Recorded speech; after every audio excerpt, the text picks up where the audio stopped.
O convidado de hoje é Renan Santos, fundador do Movimento Brasil Livre, presidente do Partido Missão e candidato à presidência, ou a gente fala pré-candidato, né, à presidência da República neste ano de 2026, a quem eu agradeço por estar aqui no FPXcast. Seja muito bem-vindo, Renan. Muito obrigado, uma grande oportunidade de estar aqui com vocês. Pode perguntar, trocar ideia, estamos aqui para ouvir e responder. Renan Santos defende que o Brasil precisa romper a polarização entre Lula e Bolsonaro. Critica o sistema político tradicional, faz ataques duros ao bolsonarismo e ao PT, uma marca até registrada, né, do MBL desde as manifestações, a gente fala 2013, 2014, 2015, aquele momento de ebulição.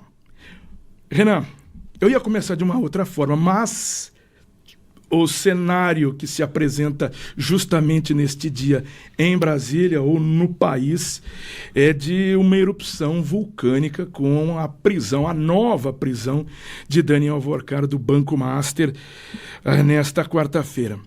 E aí, com essa nova prisão, e a gente já vinha discutindo isso há muito tempo, essa suspeita de coação, de partir para cima de testemunhas, jornalistas, e que está levando agora ele à prisão mais uma vez com esse mandado autorizado pelo novo ministro do caso, o ministro do STF, André Mendonça. Como é que você faz uma avaliação desta nova situação e também nesse âmbito geral, desde que eclodiu esse caso?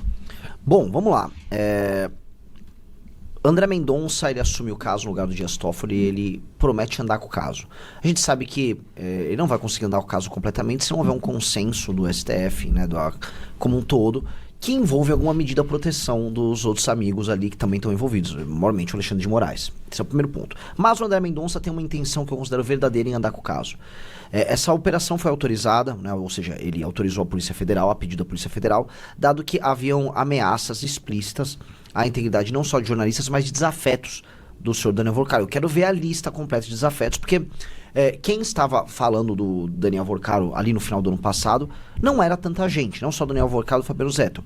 Havia Malu Gaspar, havia a equipe que hoje está no Metrópolis, do André Schauders, da Andresa Matais, e do ponto de vista político, havia eu que gravava vídeos. Eu até quero saber que esse meu nome está no meio, estou curioso para saber essa história toda. Mas vamos colocar assim as coisas em perspectiva.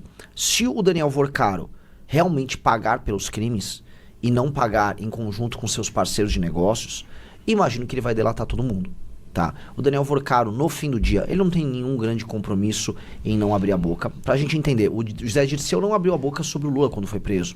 O próprio Palocci falava na delação, mas no fundo o Palocci não entregou ninguém. É diferente o caso de um empresário corrupto que organizava surubas para comprar o apoio dos outros. Ele não tem nenhum compromisso com nada e ele pode muito bem, se ele se sentir, vamos dizer, beneficiado por uma delação e do outro lado, se ele se sentir abandonado pelos amigos, ele vai delatar os amigos. Como, aliás, né, a gente pode olhar no próprio bolsonarismo, quando houve o julgamento do Bolsonaro, ele teve já general entregando, os caras abriram a boca rapidinho. Então, espera-se muito pouco do Alvorcaro no sentido de proteção aos amigos. Logo, essa ideia de uma erupção vulcânica que você colocou, ela é muito concreta, ela é muito real. De fato, muita gente brasileira deve estar morrendo de medo. Morrendo de medo. E aí entra uma outra parte que eu acho que é importante colocar aqui, todo mundo quer trabalhar para ter uma espécie de um equilíbrio instável. Do tipo, se nada acontecer com o Alvorcaro, não acontece nada para ninguém. E nada para ninguém que vai do governo Lula ao antigo governo Bolsonaro, passando pelo STF, governadores e prefeitos. Então, eles estão torcendo para não rolar nada. Só que se a Polícia Federal ficar cutucando, alguma coisa acontece. Se acontece para um, acontece para todos. Então, momentos de grandes tensões, assim. Eu imagino, momentos de grandes tensões, mas um caso, como o senhor citou aí, dois casos muito importantes, emblemáticos, né? A situação de Zé Dirceu, Palocci também, da própria investigação contra o ex-presidente, a condenação de Bolsonaro. Mas neste caso, a gente está falando justamente do banqueiro, do empresário, que, ao que tudo indica, vai sofrer punições muito graves. A gente tem essa expectativa. Na verdade, as coisas acontecem no país e aí tem vários subterfúgios. Mas, neste momento, se espera um Daniel Alvorcaro com toda a punição rigorosa pelo que está acontecendo. Porém, essa aproximação dele não é apenas, né, com o executivo, o legislativo. A gente fala de várias vertentes, direita, esquerda, centro, e também dentro indícios fortíssimos, né, de uma aproximação promíscua no próprio STF, falando aí de ministros como Alexandre de Moraes e Dias Toffoli. Como acreditar que isso, mesmo que ele abra a boca, isso vá realmente ter uma punição, se é que vai acontecer alguma delação e que se as pessoas tenham, a gente fala sempre em suposta, né, essa problemática. Como é que acreditar nisso? Que isso vai gerar alguma coisa e alguma mudança nesse país, quando a gente já tem exemplos antigos de que as coisas aparentemente acontecem, mas depois são refeitas? Olha, falando agora desse ano de 2026, porque o jogo pode mudar muito havendo um presidente da República diferente em 27, porque aí as relações de poder, a correlação de forças entre poder executivo, judiciário e legislativo muda. Mas no cenário agora de 26, todo mundo realmente trabalha para ver essa pizza.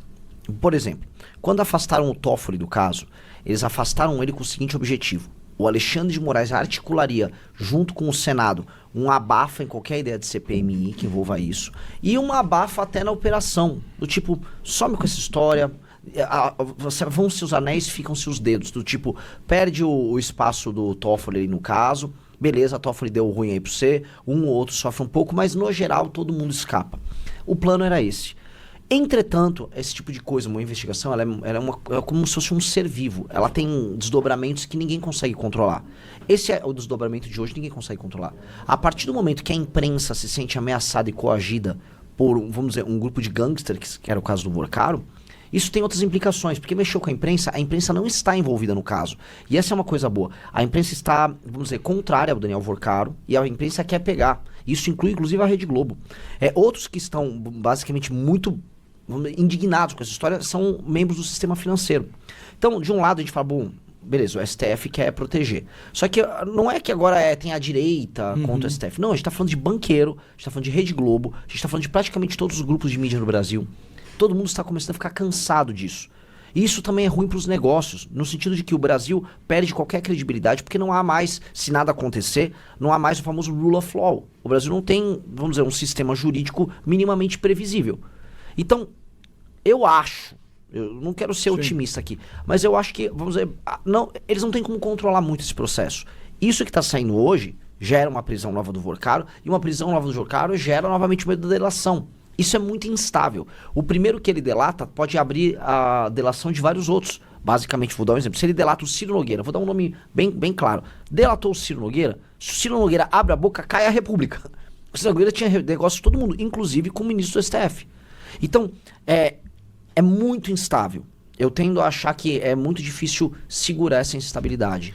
Eu tenho um pensamento muito parecido com o Renan sobre esse caso, porque como envolvem muitas pessoas com poder fortíssimo, como eu disse, executivo, legislativo e dentro do Supremo, eu só acreditava mesmo tendo aí uma participação ativa da imprensa, como aconteceu lá nos anos 90 com o caso Collor, Pedro Collor delatando, e também o próprio Mensalão, que foi uma entrevista de Roberto Jefferson à Folha de São Paulo. A Lava Jato também. A Lava Jato a imprensa cobriu, não podemos negar. Cobriu, mas trazer esse fato, trazer o algo novo, né? Porque ali foi uma disrupção mesmo, né? Com a causa do Pedro Collor e também com o Roberto Jefferson. Poderia ter...